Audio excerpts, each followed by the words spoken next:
Welcome to my YouTube channel. আজ আমি আপনাদের দেখাবো কিভাবে টিপি-লিঙ্ক রাউটার রিসেট করতে হয়।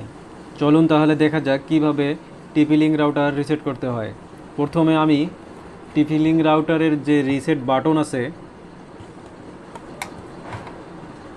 এই যে দেখা যাচ্ছে, এই রিসেট বাটনে চাপ দিয়ে ধরে রাখবো।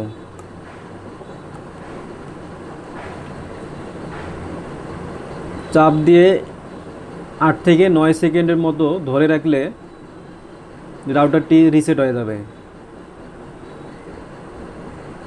একটু ওয়েট করুন।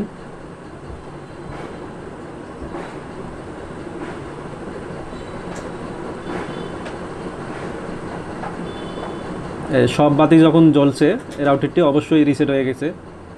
এখন আমি বাটনটি ছেড়ে দেব।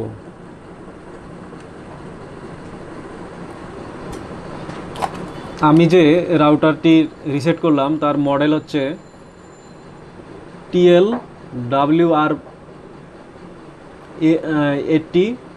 820N। এই মডেলের ওয়াইফাই রাউটার আমি রিসেট করলাম।